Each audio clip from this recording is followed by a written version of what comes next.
الحمد لله نحمده ونستعينه ونستغفره ونؤمن به ونتوكل عليه ونعوذ بالله من شرور أنفسنا ومن سيئات أعمالنا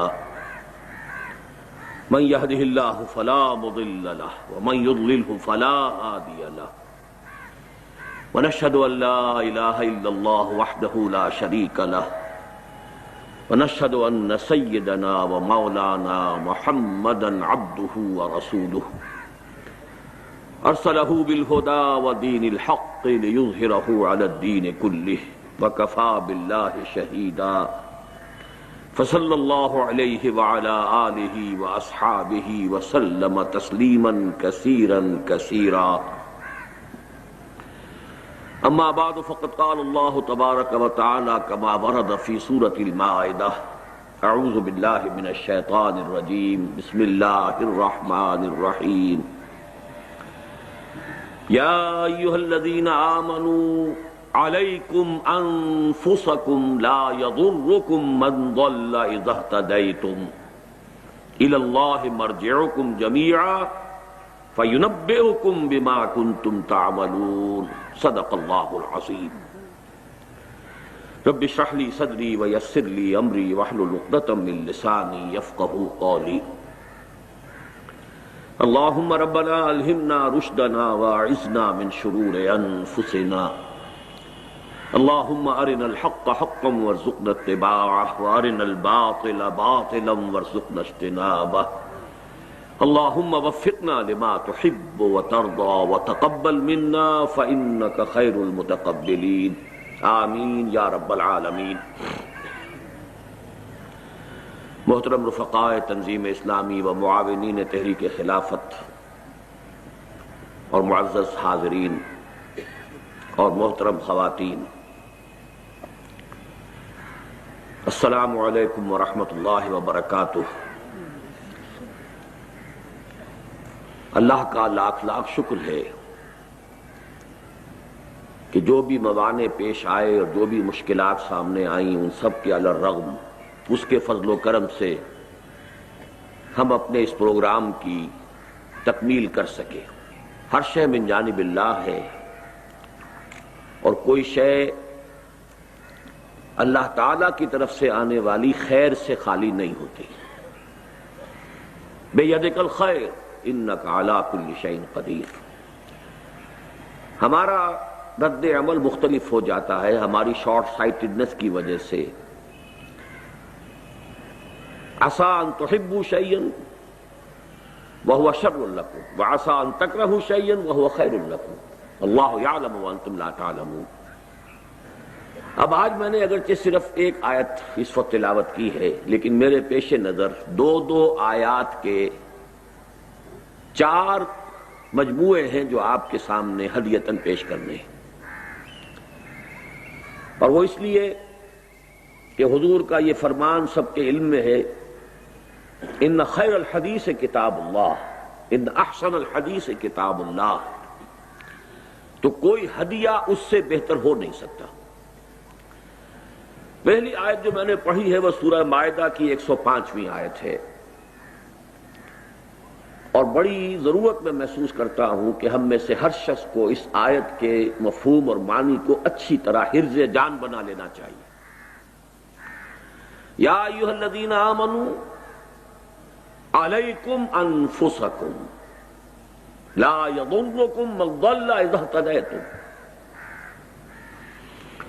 الی اللہ مرجعکم جمیعا فینبئکم بما کنتم تعملون۔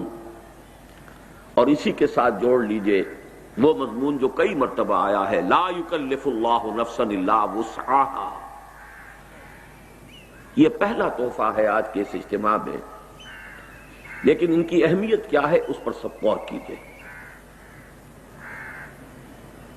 پہلی آیت کے بارے میں روایت ملتی ہے کہ حضرت ابوبکر صدیق رضی اللہ تعالی عنہ نے ایک مرتبہ خطبہ ارشاد فرمایا کہ مسلمانوں میں دیکھ رہا ہوں کہ تم اس آیت کا بالکل غلط مفہوم لے رہے ہو۔ اس سے گویا کہ ایک طرف یہ خیال ہوتا ہے یا شیطان کو وسوسہ اندازی کا موقع ملتا ہے کہ بس میں اپنی نجات کی فکر کروں، اپنی عبادت، اپنے فرائض، باقی یہ کہ زمانہ جدھر جا رہا ہے مجھے اس سے کوئی غرض نہیں، میری کوئی ذمہ داری نہیں۔ تو آپ نے فرمایا یہ بہت غلط مفہوم ہے جو تم لے رہے ہو۔ اب میں سوچا کرتا ہوں کہ ابھی تو حضور کے وصال کو چند دن گزرے ہوں گے یا چند مہینے گزرے ہوں گے، اور اس وقت حضرت ابو بکر کو ضرورت پیش آ گئی کہ یہ وضاحت فرمائے، تو یقیناً کوئی بہت بڑی بات ہے، کوئی بہت اہم بات ہے، اور شیطان کی طرف سے وسوسہ اندازی کا کوئی بہت بڑا رکھنا ہے کہ جس کا سد باب کیا ہے حضرت ابو بکر صدیق نے رضی اللہ تعالی عنہ۔ اس آیت کا اصل مفہوم کیا ہے؟ انسان پر اصل ذمہ داری صرف اپنی ذات کی ہے، کسی دوسرے انسان کو ہدایت پر لے آنے کا اسے اختیار نہیں ہے۔ کسی انسان کو ہدایت پر لے آنا ان کا اختیار نہیں، کجا یہ کہ انقلاب برپا کر دینا، دین قائم کر دینا۔ انک لا تہدی من احببت ولکن اللہ یہدی من یشاء، نبی سے کہہ دیا گیا صلی اللہ علیہ وسلم آپ ہدایت نہیں دے سکتے جسے چاہیں، تو اللہ ہدایت دیتا ہے جس کو چاہتا ہے۔ تو اپنی ذمہ داری جو ہے وہ اپنی اصل ذمہ داری سے بڑھ کر نہ محسوس کریں۔ یہ کیوں نہیں ہو رہا، وہ کیوں نہیں مان رہا، لوگ کیوں نہیں سن رہے، اثر کیوں نہیں ہو رہا، نتیجہ کیوں نہیں نکل رہا، یہ تمام وسوسے در حقیقت اس آیت پر صحیح غور و فکر نہ کرنے کی وجہ سے پیدا ہوتے ہیں۔ البتہ جو مغالطہ ہے وہ کیا ہے کہ آدمی اپنی اجتماعی ذمہ داریوں سے اپنے آپ کو بری کر لے۔ دعوت دینا آپ کا فرض ہے، تن من دھن لگا دینا آپ کا فرض ہے، اپنے جملہ وسائل کو بروئے کار لانا آپ کا فرض ہے، اس میں کوئی کمی اور کوتاہی ہو گئی تو یہ شیطان کا حملہ ہے جو اس آیت کے حوالے سے وہ کر رہا ہے، اور کس دور میں کر رہا ہے؟ دور صدیقی میں کر رہا ہے۔ یہ ہے دونوں پہلو کہ جس کو ہمیں متوازن طریقے پر، میں نے بارہا اپنے دروس میں یہ لفظ استعمال کیے ہیں کہ ہمارے ہاں جو ایک محاورتاً لفظ استعمال ہوتا ہے کہ پل صراط جو ہے وہ بال سے زیادہ باریک اور تلوار کی دھار سے زیادہ تیز راستہ ہے، تو اس دنیا میں بھی ہر جگہ پر آپ کو صراط مستقیم اسی طریقے سے باریک نظر آئے، ادھر بھی گڑھا ہے ادھر بھی کھائی ہے، ذرا ادھر کو ہو گئے گئے، ذرا ادھر کو گئے تو گئے۔ بڑے توازن کی ضرورت ہے۔ لیکن اس کے ساتھ ہی ذرا ایک آیت اور نوٹ کیجئے جو میں نے اس سے پہلے بھی آپ سے عرض کی تھی۔ کسی درجے میں بھی یہ خیال نہ ہو کہ میں کوئی اللہ پر احسان کر رہا ہوں۔ وَمَنْ جَاهَدَ فَإِنَّمَا يُجَاهِدُ لِنَفْسِهِ، اللہ بہت غنی ہے، غنی عن العالمین، ہر احتیاج سے بری، آنے واحد میں دین کو قائم کر دے، آنے واحد میں ہر انسان کو ابو بکر صدیق بنا دے، اللہ کی قدرت سے بعید نہیں۔ تو اچھی طرح سمجھ لیجئے خود غرضی میرے نزدیک بہت اہم ہے، بئی معنی کہ آپ یہ سمجھیے میں اپنے لیے کر رہا ہوں، کسی کے لیے نہیں۔ علیکم انفسکم، تم پر ذمہ داری ہے تمہاری اپنی، اپنے لیے کرنا ہے، اپنی نجات کے لیے، اپنی فلاح کے لیے، اپنی اخروی کامیابی کے لیے، اللہ کی رضا کے حصول کے لیے جو کرنا ہے اپنے لیے کرنا ہے۔ فرق صرف یہ ہے کہ خود غرضی کا ایک رخ دنیا کی طرف جاتا ہے، خود غرضی کا ایک رخ آخرت کی طرف جا رہا ہے۔ خود غرضی کا ایک رخ مال اور دولت کی طرف اور اقتدار دنیاوی کی طرف جا رہا ہے، اور خود غرضی کا ایک رخ اللہ کی طرف جا رہا ہے۔ اللہ مجھ سے راضی ہو جائے، باقی سب ناراض ہو جائے، کوئی پرواہ نہیں۔ علیکم انفسکم لا یضرکم من ضل اذا اهتدیتم۔ مجھے آج شعر یاد آ رہا تھا اقبال کا، اگر کجرو ہے انجم آسماں تیرا ہے یا میرا، مجھے فکر جہاں کیوں ہو جہاں تیرا ہے یا میرا۔ اپنا فرض ادا کرنے کے بعد آپ یہ انداز اختیار کریں تو کوئی بری بات نہیں۔ لیکن اپنے فرض سے کسی بھی حوالے سے اگر بے پرواہی ہو گئی تو ہلاکت ہے، بربادی ہے، تباہی ہے۔ اسی طریقے سے لیس للانسان الا ما سعى وان سعيه سوف يرى لا يكلف الله نفسا الا وسعها، یہاں بھی شیطان آ کر دھوکہ دیتا ہے، میری وسعت تو بڑی کم ہے، یہ نہیں دیکھنے دیتا کہ میری وسعت، میری صلاحیت، میرے اندر جو اللہ نے قوتیں رکھی ہیں ان کا کس کس شکل میں ظہور ہو رہا ہے۔ Masterpiece of divine creation, ہر انسان اللہ کی تخلیق کا نقطہ عروج ہے، کیا کیا کچھ اس میں اللہ نے رکھا ہوا ہے، اس کا واقعہ یہ کہ اندازہ نہیں ہے۔ من عرف نفسہ فقد عرف ربہ، ہم اسے ایکسپلائٹ نہیں کرتے، غیر شعوری طور پر استعمال کرتے دنیا کے لیے، اور دھوکہ اپنے آپ کو دیتے ہیں کہ میرے اندر تو استعداد نہیں ہے، میرے اندر تو صلاحیت نہیں ہے۔ واقعہ جیسا کہ میں نے آج صبح بھی عرض کیا تھا، اگر اللہ نے 100 درجے کی صلاحیت رکھتی ہے اور آپ نے 80 درجے استعمال کیے، آپ مجرم ہو جائیں۔ اپنے آپ کو کبھی اس کے حوالے سے دھوکہ نہ دیجیے، میکسیمم کرنے کی کوشش کیجیے، آپ اپنے اس حد سے آگے نہیں بڑھ سکیں گے۔ کلکم میسر لما خلق،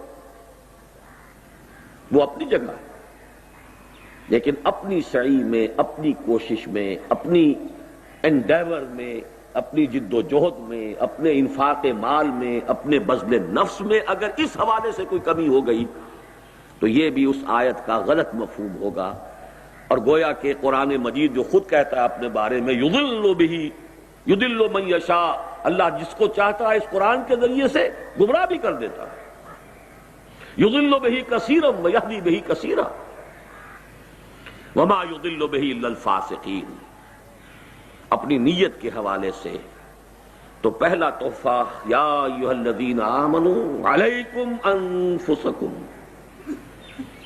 پوری خود غرضی، میری فلاح۔ 2 جگہ قرآن مجید میں فرمایا گیا ہے کہ قیامت کے دن تم چاہو گے ہمارے باپوں کو بھی جھونکو جہنم میں، اور ماؤں کو بھی جھونکو، اور بیویوں کو بھی، اور اولاد کو بھی، کسی طرح مجھے بچاؤ۔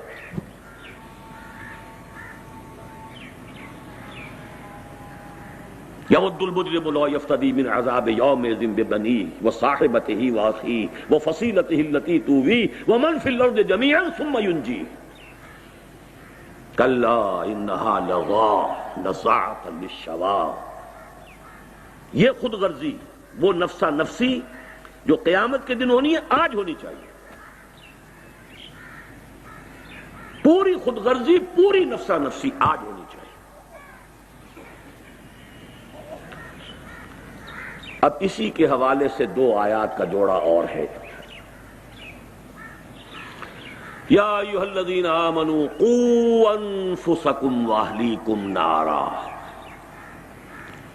وقودھا الناس والحجارہ علیہا ملائکۃ غلاظ شداد لا یعصون اللہ ما امرہم ویفعلون ما یؤمرون۔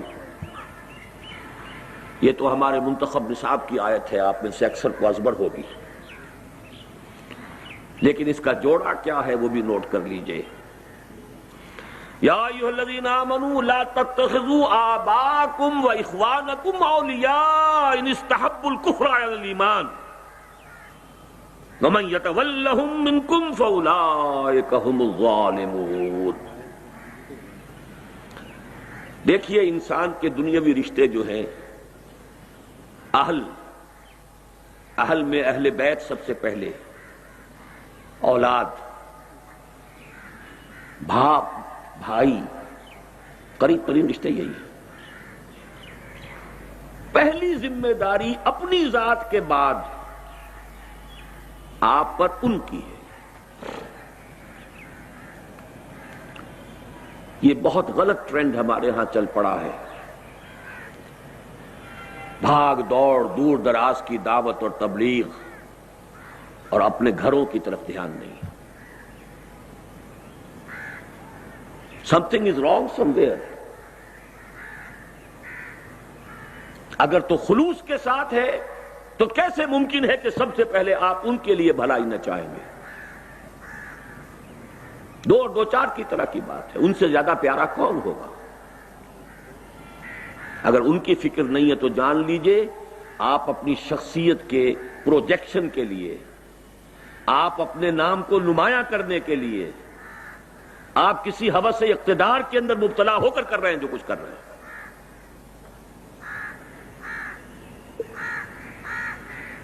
ورنہ سب سے پہلا معاملہ گھر، اہل و عیال، باپ اور بھائی. قوا انفسکم واہلیکم نارا، یہ تو ہوا مثبت انداز، بچاؤ. اور منفی انداز اس کو بھی نوٹ کر لیجئے. وہ معاملہ تو بہت ہی غلط ہے کہ آپ کوتاہی کر رہے ہو، غفلت کر رہے ہو، ان کی آخرت کی فلاح کی فکر نہ کریں. وہ تو ضلوا ضلالا بعیدا ہو گیا.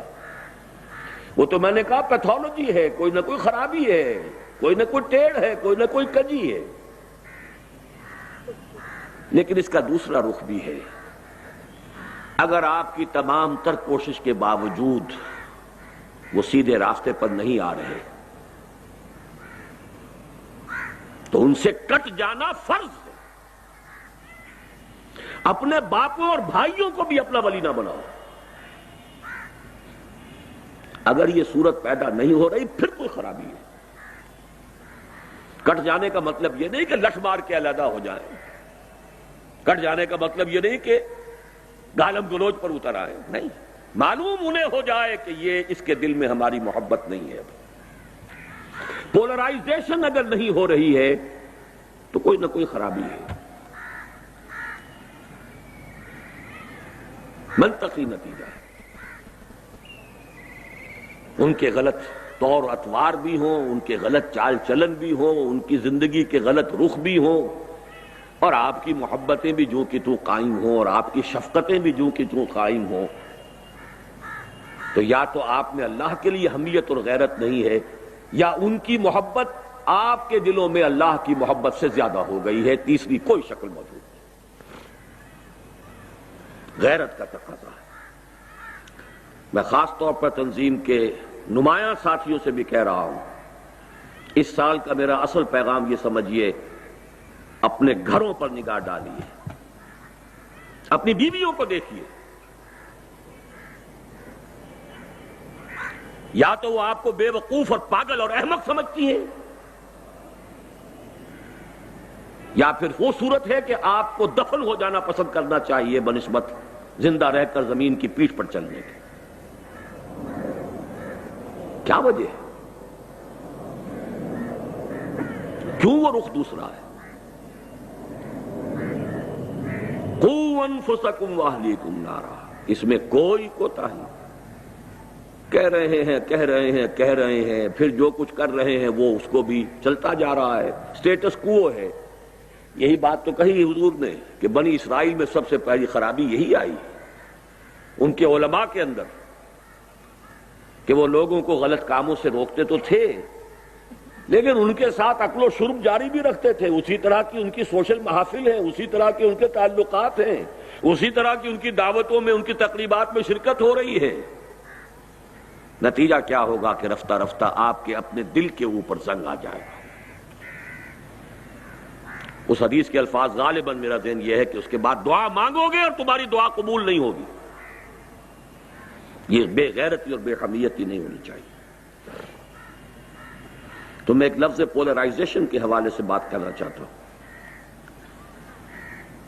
یہ بھی نہیں کہ ایک دن میں فیصلہ کر دیا جائے، یہ بھی نہیں کہ بغیر اتمام حجت کے کوئی انقطاع اختیار کر لیا جائے، لیکن محسوس ہو جانا چاہیے، محسوس ہو جانا چاہیے. آگ میں اگر حرارت ہے تو محسوس ہو جائے گی، برف میں اگر ٹھنڈک ہے تو محسوس ہو جائے گی. اور اگر آگ کی حرارت محسوس نہ ہو اور برف کی ٹھنڈک محسوس نہ ہو تو وہ آگ کی صورت ہے، آگ نہیں. برف کی شکل ہے، برف نہیں. یا ایھا الذین آمنوا لا، اب یہاں پر ذرا سا جو مغالطہ شیطان دیتا ہے، صاحب کفر تو نہیں ہے، کفر کس بلا کو کہتے ہیں؟ وَمَن لَّمْ يَحْكُم بِمَا أَنزَلَ اللَّهُ فَأُولَٰئِكَ هُمُ الْكَافِرُونَ، ہے کہ نہیں؟ ٹھیک ہے، مسلمان کی حیثیت سے مسلمان کا حق ادا کیجئے، وہ تو مشرک اور کافر والدین کے بارے میں بھی کہا گیا وَإِن جَاهَدَاكَ لِتُشْرِكَ بِي مَا لَيْسَ لَكَ بِهِ عِلْمٌ فَلَا تُطِعْهُمَا وَصَاحِبْهُمَا فِي الدُّنْيَا مَعْرُوفًا، وہ علیحدہ بات ہے بالکل، لیکن اس کو اچھی طریقے سے سمجھ لیجئے کہ جو کفر کا ساتھی ہے وہ اللہ کا دشمن ہے، جو کفر کی نوکری کر رہا ہے وہ اللہ کا دشمن ہے، جو کفر کی چاکری کر رہا ہے وہ اللہ کا دشمن ہے۔ اگر نظام کفر کی چاکری اور نوکری اور اس کی خدمت اسی احساس کے ساتھ ہو رہی ہو کہ جیسے ایک مزدر کے لیے خنزیر کھانا جائز ہے، تب تو صحیح ہے، اور اگر اس کو حلال طیبہ ہنیئا مریئا اپنی ساری توانائیاں بیچ دیں، اپنی ساری جوانی گلا دی، پوری زندگی، وہ 5 سوال جن کے بارے میں فرمایا گیا لن تزول قدم ابن آدم حتی یسأل عن 5 عن عمرہ فیما افناہ وعن شبابہ فیما ابلاہ، جوانی گلا دی چاکری میں۔ میں ایک واقعہ آپ کو سنا دیتا ہوں، میرے بزرگ بھی تھے، اگرچہ مجھ سے انہوں نے بیعت کی تھی، بلکہ سب سے پہلے وہی شخص تھے جنہوں نے ہاتھ کھینچ کر زبردستی مجھ سے بیعت کی تھی، حاجی عبدالواحد صاحب مرحوم مغفور۔ ایک خاص زمانہ تھا، 1930 میں انہوں نے ایم اے انگلش کیا تھا۔ اس زمانے میں تحریک خلافت بھی ابھی ختم ہوئی تھی، ہجرت کی تحریک تھی، وہ جوش و خروش تھا، ان کے اندر بھی جذبہ پیدا ہوا کہ دین کی کوئی خدمت کریں۔ پہلے وہ حج کے لیے گئے اور وہاں جا کر انہوں نے اپنے قیام کو 1 سال کے لیے طول دے دیا۔ مولانا عبید اللہ سندھی رحمت اللہ علیہ وہ وہاں پر مقیم تھے، ان کی صحبت سے فیضیاب ہونے کے لیے 1 سال گئے، اگلے سال کا حج کر کے واپس آئے۔ انہوں نے مجھے واقعہ سنایا، مولانا عبید اللہ سندھی انقلابی مزاج کے آدمی، آگ بھری ہوئی ان کے۔ اب وہ کہہ رہے تھے کہ چھوڑو اس نوکری کو، اس چاکری کو جو تم کر رہے ہو۔ کوئٹے کا ایک بہت اعلیٰ درجے کا ہائی اسکول تھا جس کے کہ وہ اس وقت ہیڈ ماسٹر تھے، اور ڈائریکٹری وغیرہ کے لیے پروموشن ہونے والی تھی۔ انہوں نے کہا کہ حضرت یہ تو بات صحیح ہے، یہ بھی ہے، وہ بھی ہے، لیکن دیکھیے جمعرات کی روٹیاں تو ہم سے نہیں کھائی جاتی، یعنی آخر معاش کے لیے کچھ کریں گے، یہ تو نہیں ہم کر سکتے۔ تو پہلا رد عمل تو ان کا یہ تھا، ہاں بھائی واقعی آپ کی بات صحیح ہے، بہت صحیح کہہ رہے ہیں آپ، جمعرات کی روٹیاں کھا کر کیسے آدمی کام کرے؟ اور پھر کہتے تھے وہ کہ ایسا جلال آیا ہے ان کے چہرے کے اوپر، تمہیں شرم نہیں آتی؟ انگریز کی حکومت کی چاکری کر کے کھانا یہ تمہیں بڑا حلال و طیب نظر آتا ہے، اور مسلمان اپنا پیٹ کاٹ کر تمہیں روٹی دے تو وہ تمہیں حرام نظر آتا ہے؟ تقابل تو کرو، انگریزی پڑھا رہے ہیں، تنخواہ لے رہے ہیں، انگریزوں کے لیے کلرک پیدا کر رہے ہیں، ان کی گاڑی کے اندر گھوڑوں کی طرح جت کر، اور اس سے تنخواہیں لینا باعزت روزی ہے۔ اور اگر مسلمان اپنا پیٹ کاٹ کر تمہاری کوئی خدمت کریں تو وہ بڑی تمہاری عزت نفس کے لیے بڑا چیلنج ہے، بڑی فرق تو صرف سوچ کا ہے، حقیقت منکشف نہ ہو تو بات اور ہے، ورنہ کتنی سامنے کی بات ہے۔ یا ایھا الذین آمنوا قوا انفسکم واہلیکم نارا وقودھا الناس والحجارہ یا ایھا الذین آمنوا لا تتخذوا آباءکم واخوانکم اولیاء ان استحبوا الکفر علی الایمان۔ کفر کو کفر اصطلاحی نہ سمجھیے، نظام کفر کے ساتھ ہم آہنگی کفر ہے، باغیوں کے ساتھ روابط اور مراسم بغاوت ہے، یہ سب اللہ کے خلاف بغاوت ہے دنیا میں۔ آپ اس کی چاکری کر رہے ہیں، اس کی نوکری کر رہے ہیں، آسائشوں کے لیے، آرام کے لیے، عیش کے لیے۔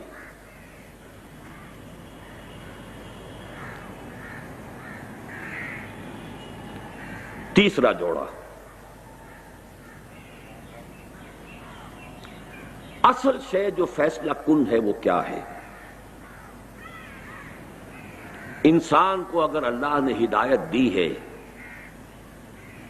تو اس ہدایت کو مضبوطی سے تھامو۔ جیسے حضور نے فرمایا ہے کہ قرآن وحشی اونٹ کے مانند ہے، الہدا ہے نا، اسے باندھ کر رکھنا پڑتا ہے۔ اسی طرح ہدایت ایسا نہیں ہے کہ بس جیب میں آ گئی تو آ گئی، محفوظ ہے۔ جہاں پونجی ہوتی ہے وہیں چوری کا اور ڈاکے کا خوف بھی ہوتا ہے۔ کوئی پونجی نہ ہو، کوئی دولت نہ ہو تو کہاں کی چوری اور کیسا ڈاکہ؟ راہ کھٹکانا چوری کا دعا دیتا ہوں رہزن کو۔ اگر وہ ہدایت کی پونجی ہے تو ہر آن خطرہ محسوس کیجئے، ہر چہار طرف سے اس کے اوپر حملہ ہوگا۔ نہیں ہو رہا ہے تو ہدایت نہیں ہے۔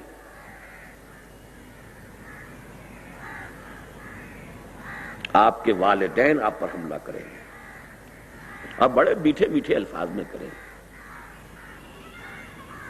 آپ کے گھر والے، انما اموالکم واولادکم فتنہ، یا ایھا الذین آمنوا ان من ازواجکم واولادکم عدوا لکم فاحذروہ۔ آپ کے دوست، آپ کے احباب بڑی خیر خواہی سے، بڑی خلوص سے آپ کو وہاں سے ہٹانے کی کوشش کریں گے۔ لہذا اس وحشی اونٹ کو باندھے رکھنے کے لیے مسلسل ویجیلنس، مسلسل احتیاط، مسلسل اس کے لیے اہتمام کی ضرورت ہے۔ ایسا نہ ہو کہ ہدایت آ کر ہاتھ سے چلی جائے۔ من کفر باللہ من بعد ایمانہ الا من اکرہ وقلبہ مطمئن بالایمان ولکن من شرح بالکفر صدرا فعلیہم غضب من اللہ ولہم عذاب علیم ذالک بانہم استحبوا الحیاۃ الدنیا علی الآخرہ وان اللہ لا یہدی القوم الظالمین۔ فیصلہ کن بات کیا ہوگی؟ حیات دنیاوی کو پسند کیا ہے یا اخروی کو؟ ہم میں سے اکثر کو دونوں پسند ہیں، اور اس دعا کا بھی بڑا مفہوم غلط سمجھا ہے لوگوں نے، ربنا آتنا فی الدنیا حسنہ وفی الآخرہ حسنہ۔ دنیا کا کوئی حسنہ بغیر ہدایت حسنہ ہے ہی نہیں۔ نہ دولت نیکی ہے، بھلائی ہے، خیر ہے، نعمت ہے، نہ اولاد، نہ صحت، کوئی شے بھی نعمت نہیں ہے، حسنہ میں نہیں ہے جب تک کہ اس کے ساتھ ہدایت موجود نہ ہو۔ ہدایت نہیں ہے اور دولت ہے، عیاشی کرو گے، بدماشیاں کرو گے، اللہ تللو میں اڑاؤ گے، اخوان الشیاطین میں سے بن جاؤ گے۔ وہ نعمت ہوئی یا زحمت ہوئی؟ ہدایت نہیں ہے، صحت بڑی ہے، روبسٹ ہیلتھ، کدھر خرچ ہوگی وہ؟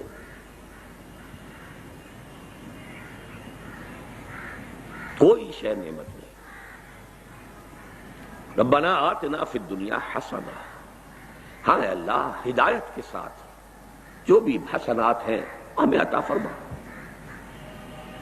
لیکن بغیر ہدایت کوئی شے حسنہ نہیں ہے۔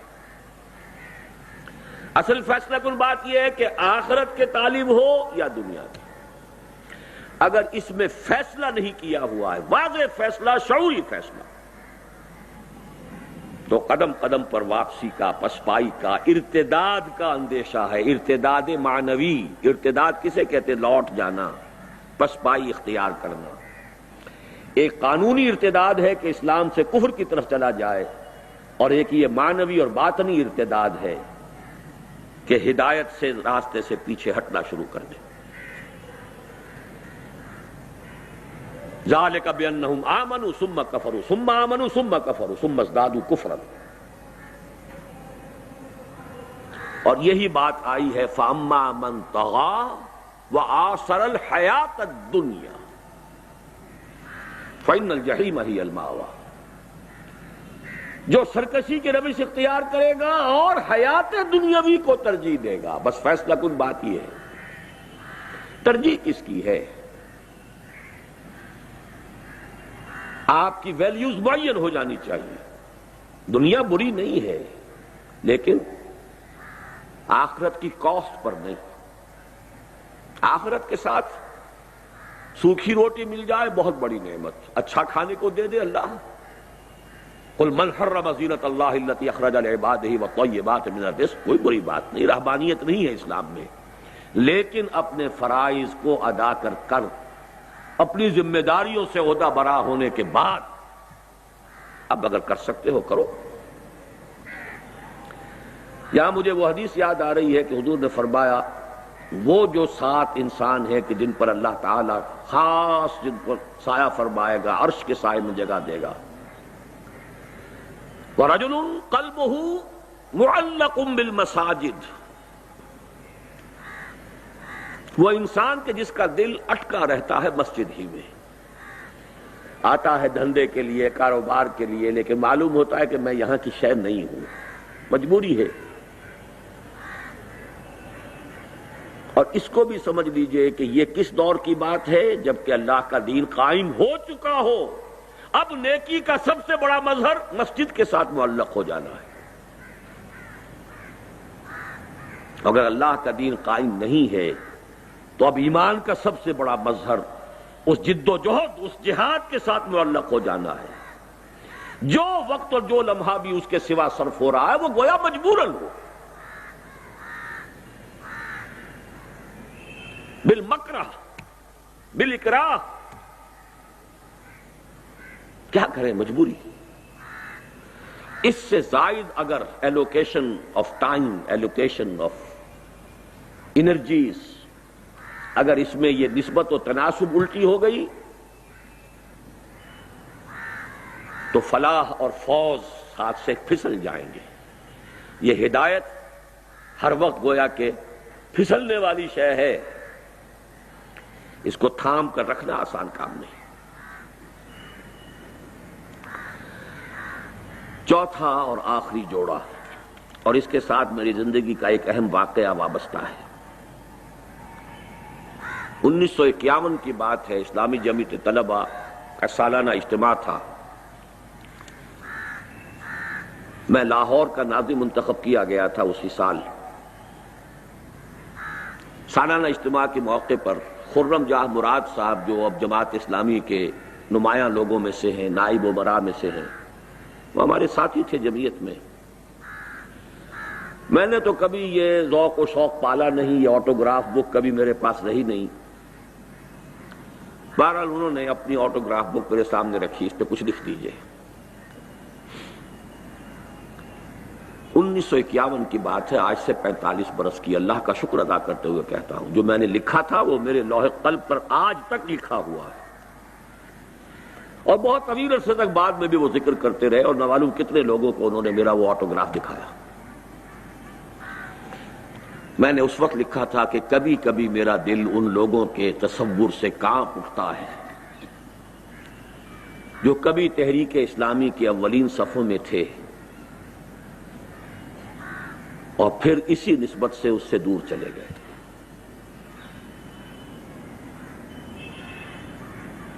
میں خود الحمدللہ الذی ہدانا لہذا وما کنا لنہتدی لولا ان ہدانا اللہ کے بعد اب اس دعا کا سہارا لیتا ہوں کہ ربنا لا تزغ قلوبنا بعد اذ ہدیتنا وہب لنا من لدنک رحمہ، اور اسی کا مشورہ میں اپنے بہترین دوستوں کو دیتا ہوں. یہ 1951 کی میری تحریر ہے، آج سے 45 برس قبل. نومبر 1951 تھا جس میں کہ وہ جمعیت طلبہ کا جلسہ تھا. بس یہی میرا آج کا آخری جوڑا ہے آپ کے لیے ہرگز نہ سمجھیے گا کہ یہ کوئی ہماری یافت ہے، ہم نے خود تلاش کیا ہے، ہم نے خود پایا ہے۔ میں تو علی وجہ البصیرت جانتا ہوں، اللہ نے نہ معلوم کہاں کہاں سے موڑ کر مجھے اس رخ پر ڈالا، نہ معلوم کہاں ہوتے کیا کر رہے ہوتے۔ اللہ اسباب پیدا کرتا ہے، رخ موڑ دیتا ہے۔ کدھر جا رہے ہیں؟ یا ابراہیم لہذا خلقت ام لہذا امرت۔ ابراہیم ابن ادہم رحمت اللہ علیہ بادشاہ تھے، شکار کھیل رہے تھے، کہیں سے آواز سنائی دی ہے کسی ہاتف غیبی کی یا ان کی اپنی روح کی، کوئی پکار قلب کی گہرائیوں سے نکلی ہے، اے ابراہیم کیا اس کام کے لیے پیدا کیے گئے تھے؟ کیا اس کا تمہیں حکم ہوا تھا؟ یا ابراہیم لہذا خلقت ام لہذا امرت۔ تو اللہ تعالیٰ نے جس کو بھی ہدایت دی ہے جان لے اس کا فضل ہے، اس کا کرم ہے، اس نے چن لیا ہے، فخر کیجئے۔ وَاجْتَبَاكُمْ، اس کی نگاہ کرم نے چنا ہے آپ کو، اس کا فضل خداوندی آپ کے ساتھ شامل حال ہوا۔ ان فضلہ کان علیک کبیرا، ورنہ کتنے موڑ زندگی میں آتے ہیں، ذرا سا قدم ادھر سے ادھر ہو گیا ہوتا تو نہ معلوم انسان کہاں سے کہاں پہنچا ہوتا۔ الحمدللہ الذی ہدانا لہذا، کل شکر کل حمد کل ثنا اس اللہ کے لیے ہے جس نے ہمیں ہدایت عطا فرمائی۔ وما كنا لنهتدي لولا ان هدانا اللہ۔ قرآن مجید میں یہ الفاظ آئے ہیں اہل جنت کے ترانہ حمد کے طور پر کہ جب وہ جنت میں داخل ہوں گے تو شکر ادا کریں گے، کیونکہ ہدایت جو ہے اس کے بہت سے مراحل ہیں۔ ہدایت ابتدائی بھی ہے، ہدایت تکمیلی بھی ہے، ہدایت راستے کا دکھا دینا بھی ہے، ہدایت راستے کا سمجھا دینا بھی ہے، اور ہدایت منزل تک پہنچا دینا بھی ہے۔ اس وقت وہ ترانہ حمد ہوگا، اس اللہ کا شکر ہے جس نے ہمیں یہاں پہنچایا۔ ہم ہرگز نہ پہنچ پاتے اگر اللہ نہ پہنچاتا۔ کوئی عجب نہ ہو، کوئی فخر نہ ہو، کوئی اپنی کسی اللہ نے صلاحیت اگر دی ہے تو اس کے اوپر کوئی تکبر نہ ہو۔ جو کچھ ہے اللہ کی طرف سے ہے، اس کا فضل ہے، اس کا کرم ہے، اس نے پہنچایا ہے۔ اور اس کے بعد بھی ربنا لا تزغ قلوبنا بعد اذ ہدیتنا۔ پچھلے دنوں میں نے خطبات جمعہ کے اندر آپ کو یاد ہوگا بلعام بن باعورہ کے موضوع پر کئی خطبے دیے تھے، اور پاکستان کے حالات کو پھر اسی سے مستنبط کیا تھا۔ الذی آتیناہ آیاتنا، ایک ایسا شخص جسے ہم نے اپنی آیات عطا کر دی تھی۔ وَلَوْ شِئْنَا لَرَفَعْنَاهُ بِهَا وَلَكِنَّهُ أَخْلَدَ إِلَى الْأَرْضِ۔ ہم چاہتے تو اسے اور ترفع عطا کرتے، اور بلندی عطا کرتے، اور آگے کے مراحل کی طرف رہنمائی ہوتی، لیکن وہ بدبخت زمین کی طرف دھنستا چلا گیا۔ زمینی خواہش، اور جہاں تک روایات کا تعلق ہے ایک لغزش، ڈرتے رہنا چاہیے، کانپتے رہنا چاہیے۔ حدیث موجود ہے کہ ایسے بھی ہوتے ہیں لوگ نیکی سے، زہد سے، تقوی سے، عبادت گزاری سے یہاں تک پہنچ جاتے ہیں کہ ان کے اور جنت کے درمیان بس بارش بھر کا فاصلہ رہ جاتا ہے، اور اس کے بعد تباہی آتی ہے اور جہنم میں پہنچ جاتا ہے۔ اسی کا عکس یہ ہے کہ کسی بھی انسان سے یہ نہ سمجھیے کہ آپ برتر ہیں، بہتر ہیں، کیا پتا اس کا انجام کیا ہو اور آپ کا انجام کیا ہو۔ اللہ اس کو ہدایت دے، کہیں سے کہیں پہنچا دے۔ اسی حدیث کے الفاظ ہیں کہ ایک شخص اپنے کفر میں اور معصیت میں بڑھتا رہتا ہے، بڑھتا رہتا ہے، بڑھتا رہتا ہے، یہاں تک کہ اس کے اور جہنم کے درمیان ایک بارش کا فاصلہ رہتا ہے، اور پھر زندگی میں انقلاب آ جاتا ہے۔ تو اس انقلاب معکوس سے اللہ ہمیں بچائے، اور اس کا طریقہ یہی ہے کہ ہرگز نہ سمجھا جائے کہ کوئی ہمارا کمال ہے، کوئی ہماری صفات ہیں، کوئی ہماری خوبیاں ہیں۔ جو کچھ ہے اللہ کی دین ہے، عطا ہے، اس پر شکر ادا کیجئے، اس کو مضبوطی سے تھام کر رکھنے کی کوشش کیجئے، آخرت کو دنیا پر ترجیح دیجئے، اپنے بس میں جو کچھ ہے کر گزریے، لیکن اس سے زائد اپنی ذمہ داری مت سمجھیے۔ ہوتا ہے ہو، نہ ہوتا ہو نہ، ہم مکلف نہیں، لیکن اس پر مکلف ہے کہ اپنا تن من دھن لگا دیں۔ بس اس کے بعد میں اللہ تعالیٰ کا شکر ادا کرتے ہوئے اور آپ سب لوگوں کا شکریہ ادا کرتے ہوئے، مجھے خوب اندازہ ہے جو مجھ پر بیتی ہے وہ میں جانتا ہوں، لیکن یہ کہ مجھے احساس ہے جو آپ لوگوں پر بیتی ہے، لیکن یہ کہ بہرحال اللہ اس بے آرامی کو، اس مشقت کو قبول فرمائے، میرے اور آپ کے لیے باعث رحمت فرمائے۔ ہمارے جو ساتھی بیمار ہیں اللہ تعالیٰ انہیں شفا عطا فرمائے، جو ہمارے ساتھی حال ہی میں انتقال کر گئے ہوں یا پہلے انتقال کر گئے ہوں اللہ سب کی مغفرت فرمائے، زندوں کی بھی مغفرت فرمائے اور فوت شدگان کی بھی مغفرت فرمائے، اور مردوں کی بھی مغفرت فرمائے اور خواتین کی بھی مغفرت فرمائے، اور اللہ تعالی ہمیں اس ہدایت جو اس نے ہمیں دی ہے اس پر استقامت کاملہ عطا فرمائے۔ اقول قولی ھذا واستغفر اللہ لی ولکم ولسائر المسلمین والمسلمات۔